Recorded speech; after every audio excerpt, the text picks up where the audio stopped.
Superfast 100।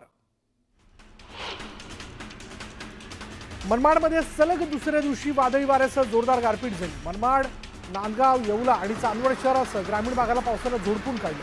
वादळी वाऱ्यामुळे काही ठिकाणी झाडं उन्मळून पडली तर घरांवरील पत्रेही उडून गेले। सिल्लोड तालुक्यात झालेल्या पावसामुळे वराडी मंडळींची चांगलीच तारंबळ उडाली। शेतात लग्न असल्याने पावसामुळे सर्वत्र चिखल झाला होता। दरम्यान वराडी मंडळींनी वधूवरांना लग्न मंडपापर्यंत उचलून नेलं। सध्या हा व्हिडिओ सोशल मीडियावर चांगलाच व्हायरल होतोय।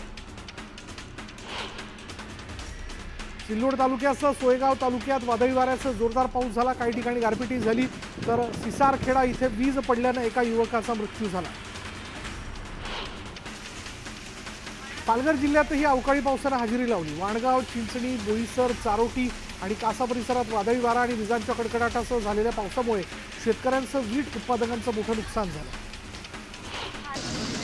जळगाव शहरात वादळी वाऱ्यासह जोरदार गारपीट झाली। गारपिटीमुळे कापसासह मक्याला फटका बसण्याची शक्यता आहे, त्यामुळे शेतकऱ्यांच्या चिंतेत वाढ झाली। जळगावच्या 40गाव शहरासह ग्रामीण भागात सलग दुसऱ्या दिवशी जोरदार अवकाळी पाऊस झाला। उन्हाळी कांदा काढणीच्या अंतिम टप्प्यावरती असताना अवकाळीचा तडाखा बसल्यानं कांदा उत्पादक शेतकरी हवालदिल झाला। नांदेडमध्ये वादळी वाऱ्यामुळे केळी बाग पिकाचं मोठं नुकसान झालंय। बेट सांगवी, कपिलेश्वर, मोहपूर, सांगवी, गंगाबेट, दगडगाव आणि पिंपळगावात केळीच्या बागा उद्ध्वस्त झाल्यात। दरम्यान आमदार आनंद बोंढारकरांनी या नुकसानीची पाहणी केली। जळगावच्या वांजुळा शिवारात वादळी वाऱ्यासह अवकाळी पावसाने हजेरी लावली आणि त्यामुळे शेती पिकांचं नुकसान झाल्यानं शेतकरी चिंतेत सापडले। दरम्यान रस्त्यावरची झाडं पडल्यानं जनजीवन विस्कळीत झालं। नाशिकच्या चांदोरी सायखेड्यामध्ये गारपिटीसह अवकाळी पावसाने जोरदार हजेरी लावली। पावसामुळे नागरिकांना उकाड्यापासून काहीसा दिलासा मिळाला। दरम्यान शेती पिकांचं नुकसान झाल्यानं शेतकरी हवालदिल झाला। नंदुरबार जिल्ह्यात अवकाळी पावसाने जोरदार हजेरी लावली आणि यामुळे शेती पिकांचं नुकसान होणार असल्यानं शेतकऱ्यांमध्ये चिंतेचं वातावरण आहे। दरम्यान पुढील 5 दिवसही पावसाचा अंदाज हवामान विभागानं वर्तवला। बुलढाणा जिल्ह्यात अवकाळी पावसामुळे जनजीवन विस्कळीत झालं। अनेक ठिकाणी गारपीट देखील झाली, त्यामुळे फळबागांना मोठा फटका बसला। बीडच्या टाकरवन परिसरात वादळी वाऱ्याचा आंबा उत्पादकांना मोठा फटका बसला आणि यामुळे आंबा उत्पादक शेतकऱ्यांचं आर्थिक नुकसान झाले। दरम्यान नुकसान भरपाई देण्याची मागणी शेतकऱ्यांनी केली। अहिल्यानगर जिल्ह्यात अवकाळी पावसानं हजेरी लावली। कोपरगाव, राहाता, राहुरी या तालुक्यांना अवकाळीसह गारपिटीचा चांगलाच तडाखा बसला, त्यामुळे फळबागांसह कांदा उत्पादकांची चिंता वाढली। हिंगोली जिल्ह्यात झालेल्या वादळी वाऱ्यासह अवकाळी पावसामुळे केळी पिकांचं मोठ्या प्रमाणात नुकसान झालंय। तोडणीस आलेली केळीची बाग आडवी झाल्यानं शेतकरी हवालदिल झाला। अहिल्यानगरमध्ये मुख्यमंत्र्यांच्या हस्ते सूतगिरणी आणि चौंडी निमगाव डाकू रस्त्याचं भूमिपूजन करण्यात आलं। सूतगिरणीसाठी 91 कोटींचा निधी तर रस्त्यांसाठी 3,94,00,000चा निधी मंजूर करण्यात आला। पुढच्या 4 महिन्यात स्थानिक स्वराज्य संस्थांच्या निवडणुका होणार आहेत। जसं विधानसभेला मेरिटमध्ये पास झालो तसं स्थानिक स्वराज्य संस्थेला आपल्याला मेरिटमध्ये यायचं आहे, असं वक्तव्य मुख्यमंत्री फडणवीसांनी चौंडीमध्ये केलं। जळगावमध्ये माजी मंत्री सतीश पाटील आणि गिरीश महाजनांमध्ये झुंपली आहे। माझ्या सख्ख्या पुतण्याला तुम्ही तुमच्या पक्षात नेलं तेव्हा कुणाला विचारलं होतं का, असं म्हणत सतीश पाटलांनी गिरीश महाजनांना टोला लगावला। ठाकरे गटाला मागील काही दिवसांपासून कोकणात गळती लागल्याचं पाहायला मिळतं। अशातच माजी केंद्रीय मंत्री अनंत गीते यांनी राजकारणात पुन्हा सक्रिय होण्याची इच्छा व्यक्त करत उद्धव ठाकरेंकडे कोकणाची जबाबदारी मागितली। रायगडमध्ये एसटी कामगार संघटनेच्या अधिवेशनात गोगावले आणि तटकरे यांची जुगलबंदी पाहायला मिळाली। एसटी चालकांना सल्ला देण्यावरून दोन्ही नेत्यांमध्ये जोरदार जुगलबंदी पाहायला मिळाली। मुख्यमंत्री फडणवीसांनी दिवंगत अरुण जगताप यांच्या कुटुंबियांची भेट घेतली। यावेळी त्यांनी जगताप कुटुंबाचं सांत्वन केलं। मस्साजोगचे दिवंगत सरपंच संतोष देशमुख यांची कन्या वैभवी देशमुखने 12वीच्या परीक्षेत घवघवीत यश मिळवलं आणि या यशाबद्दल उपमुख्यमंत्री अजित पवार यांनी तिचं अभिनंदन केलं। खासदार सुप्रिया सुळेंनी पुण्याचे पोलीस अधीक्षक पंकज देशमुखांची भेट घेतली। पुरंदर तालुक्यातील विमानतळ बाधित ग्रामस्थ आणि पोलिसांमध्ये बाचाबाची झाली होती आणि याच पार्श्वभूमीवर सुळेंनी पोलीस अधीक्षकांशी चर्चा केली। कराडमध्ये आमदार अतुल भोसलेंच्या जनता दरबाराचं आयोजन करण्यात आलेलं होतं आणि यावेळी नागरिकांनी आमदार भोसलेंसमोर प्रश्न मांडले। महाराष्ट्राच्या हृदयात असणारी मंत्रिमंडळाची बैठक चौंडीमध्ये घेतली असल्याचं वक्तव्य बावनकुळेंनी केलं.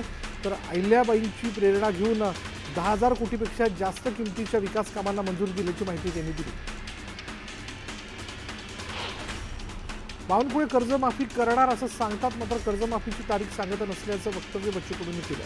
तर 15 जूनपर्यंत बावनकुळेंनी कर्जमाफीची तारीख सांगितली नाही तर त्यांच्या गाडीचं चाक काढणार असल्याचा इशारा कडूंनी दिला. केंद्रीय रस्ते वाहतूक मंत्री नितीन गडकरी आज अकोला दौऱ्यावरती होते आणि यावेळी त्यांनी विविध विकास कामांचा आढावा घेतला. दरम्यान विकास कामं जलद गतीनं पूर्ण करण्याचे त्यांनी निर्देश दिले. खासदार तटकरेंच्या आदेशाला पालिका आणि बांधकाम विभागाच्या अधिकाऱ्यांनी केल्याची टोपली दाखवली. 1 महिना उलटूनही रोहा शहरातील कामं रेंगाळली आहेत. पावसाळा तोंडावरती येऊन सुद्धा कामाला सुरुवात होत नसल्यानं नागरिकांनी संताप व्यक्त केला. सोलापुरातील डॉक्टर शिरीष वळसंकर यांच्या आत्महत्या प्रकरणाची सीआयडी चौकशी व्हावी अशी मागणी करण्यात येते आणि यासाठी प्रहार जनशक्ती पक्षासह ब्राह्मण समाजाच्या पदाधिकाऱ्यांनी मुख्यमंत्री फडणवीसांकडे मागणी केली. कतारनं भारताला पाठिंबा दिला. सुरुवातीला कतारने संतुलित दृष्टिकोन बाळगला होता, मात्र आता पंतप्रधानांशी बोलताना कतारनं भारताला पाठिंबा दिला. अलीकडेच कतार आणि भारत धोरणात्मक भागीदार बनलेत. काही मुस्लिम देश पाकिस्तानच्या मागे उभे असताना कतारनं दिलेला पाठिंबा अत्यंत महत्त्वाचा आहे. भारत आणि ब्रिटनमध्ये मुक्त व्यापार करार झाला. पंतप्रधान मोदी आणि युकेच्या पंतप्रधानांशी फोनवरनं चर्चा झाली आणि दरम्यान आता मुक्त कराराच्या माध्यमातून गुंतवणूक आणि रोजगार वाढणार आहे. पाकिस्तानात भारताच्या ब्राह्मोस क्षेपणास्त्राची प्रचंड भीती आणि ती भीती स्पष्टपणे पाकिस्तानी संसदेच्या विशेष अधिवेशनातही दिसली. पाकिस्तानी खासदारांनी सरकारला ब्राह्मोसवरून चांगलंच टोकदार सवाल विचारले. गेल्या वर्षी भारताचं ब्राह्मोस क्षेपणास्त्र चुकून पाकिस्तानी हद्दीत येऊन पडलं. कोणत्याही वॉरहेड शिवाय आलेल्या या ब्राह्मोसनं बरंच नुकसान केलं होतं. संयुक्त राष्ट्र संघटनेनं पाकला चांगलं सुनावलंय. लष्कर ए तोयबावरनं पाकची चांगलीच खरडपट्टी काढण्यात आलेली आहे. पहलगाम हल्ल्याबाबत भूमिका तपासण्याचे निर्देशही देण्यात आलेत. तर पाकिस्ताननं भारतावर केलेले आरोप खोटे असल्यानं तेही त्यांनी फेटाळून लावले. राष्ट्रीय सुरक्षा सल्लागार अजित डोवाल यांनी पंतप्रधान मोदींची भेट घेतली. दोन्ही नेत्यांमध्ये जवळपास 40 मिनिटं चर्चा झाली आणि या बैठकीत पाकिस्तानवर कशा पद्धतीने हल्ला करायचा याची रणनीती निश्चित झाल्याची माहिती. भारत पाकिस्तान सीमेवर युद्धाचे ढग जमू लागल्यामुळे देशांतर्गत नागरिकांच्या सुरक्षेकरता केंद्रीय गृह विभागानं नागरी सुरक्षा दलाच्या माध्यमातून नागरिकांच्या सुरक्षेसाठी मॉकड्रिल आयोजित केलं. मुंबईत उद्या दुपारी 4 वाजता मॉकड्रिल होणार आहे.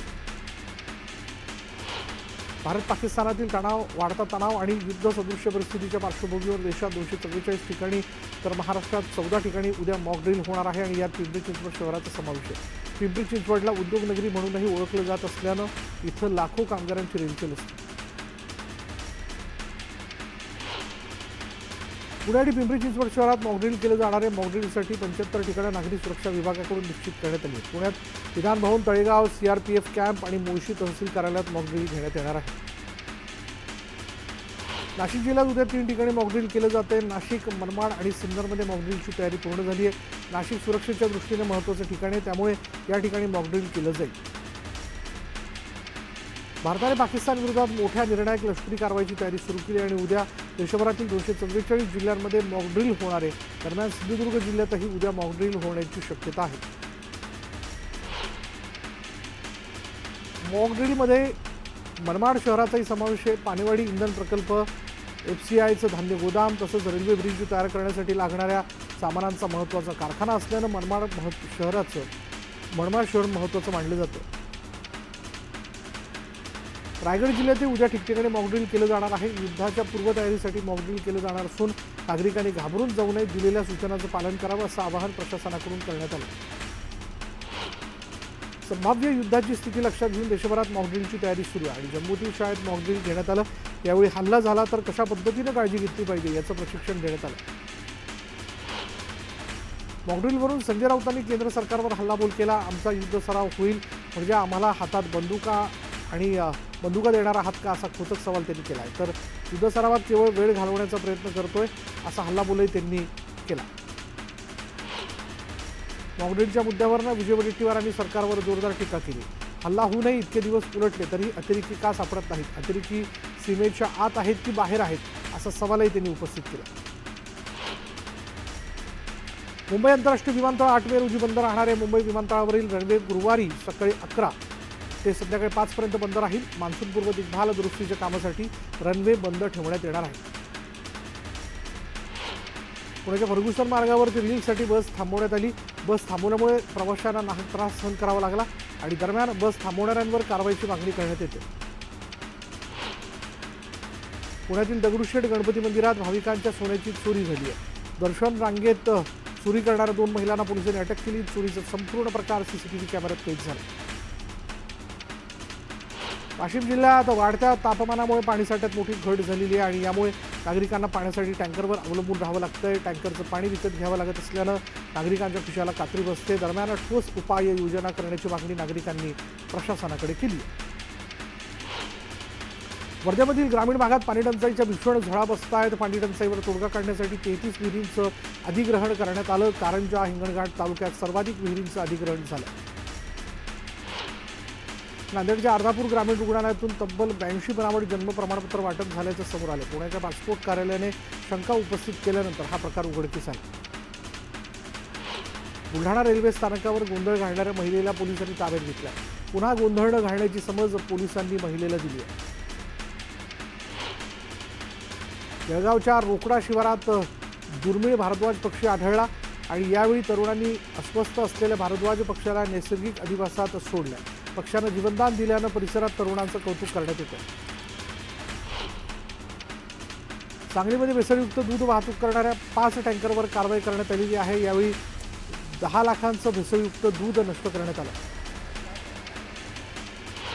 सोलापूरमध्ये पाईपलाईन दुरुस्तीचं काम करताना हजारो लिटर पाण्याचा अपव्यय झाला. नागरिकांनी पाणी वाया घालवलं तर 200 रुपये दंड द्यावा लागतो. मग आता पालिकेकडून किती दंड घेतला जाणार असं म्हणत नागरिकांनी पालिकेच्या कारभारावर प्रश्नचिन्ह उपस्थित केलं. बुलढाण्यात डिझेल न भरलेला ट्रक पलटी झाला. ट्रक पलटी झाल्यानं डिझेल भरून घेण्यासाठी रस्त्यावर तोबा गर्दी जमली होती. यावेळी हजारो लिटर डिझेलची ग्राहकांकडून लूट करण्यात आली. धाराशिव जिल्ह्यात तीव्र उन्हाच्या झळा जाणवत असल्यानं पालेभाज्यांची वाढ खुंटली आहे. त्यामुळे बाजारात भाज्यांची आवक घटली. आवक घटल्यानं दरातही दुपटीनं वाढ झाली. नवेगाव नागझिरा व्याघ्र प्रकल्पात आता वाघाचं दर्शन खूपच दुर्मिळ झालं आहे. वाघाचं दर्शन होत नसल्यानं पर्यटकांनी व्याघ्र प्रकल्पाकडे दुर्लक्ष केलं. जळगावात सुरू असलेल्या रस्त्याच्या कामांमुळे वाहनधारकांची मोठी अडचण होते. भर उन्हात रस्त्यांवर वाहनांच्या लांबच लांब रांगा लागल्यानं वाहनचालकांचे मोठे हाल होत आहेत. मनवाडच्या अंकवाडी भागातील एका शेतकऱ्याच्या शेतातील अजय प्रकार समोर आला. शेतकऱ्याच्या विहिरीत डिझेलमुळे संपूर्ण पाणी दूषित झालंय आणि त्यामुळे ऐन पाणी टंचाईत पाणी दूषित झाल्यानं शेतकरी हवालदिल झाला. भुसावळ तालुक्यातील तळवेल शिवारातील रस्ता महसूल विभागाला मोकळा केला. यावेळी महसूल विभागाच्या अधिकाऱ्यांनी पाहणी करून तहसीलदारांच्या आदेशानं हा रस्ता मोकळा केला. चंद्रपूरच्या पालगाव परिसरात 40 वर्षांपासून रस्ता प्रलंबित असल्यानं अल्ट्राटेक कंपनीच्या कार्यालयासमोर नागरिकांनी आंदोलन केलं. तातडीनं रस्ता तयार करण्याची मागणी नागरिकांनी केली. अमरावतीमध्ये कर्जमाफीसाठी स्वाभिमानी शेतकरी संघटनेनं आंदोलन केलं. तातडीनं कर्जमाफी करण्याची मागणी शेतकऱ्यांनी केली. सांगलीच्या विटा शहरात विविध प्रश्नांसाठी भाजपने धुळफेक मोर्चा काढला. यावेळी मोर्चा मोठ्या संख्येनं भाजपच्या पदाधिकाऱ्यांनी सहभाग नोंदवला. तर तातडीनं मागण्या पूर्ण करण्याची मागणी करण्यात आली.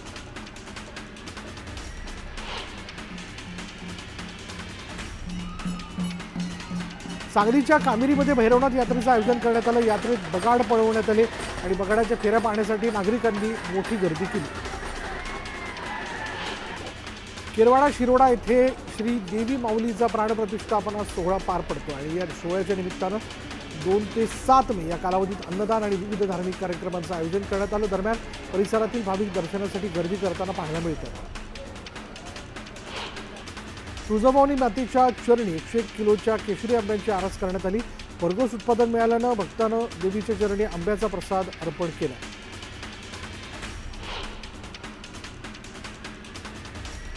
जळगावच्या नशिराबादमध्ये श्री प्राणप्रतिष्ठा सोहळ्याच्या निमित्तानं मिरवणूक काढण्यात आली. यात 11 बैलजोड्यांसह भाविकांनी मोठ्या उत्साहात सहभाग घेतला.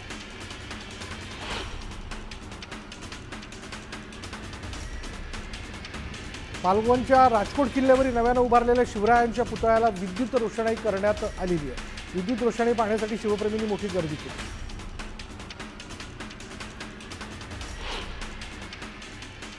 आता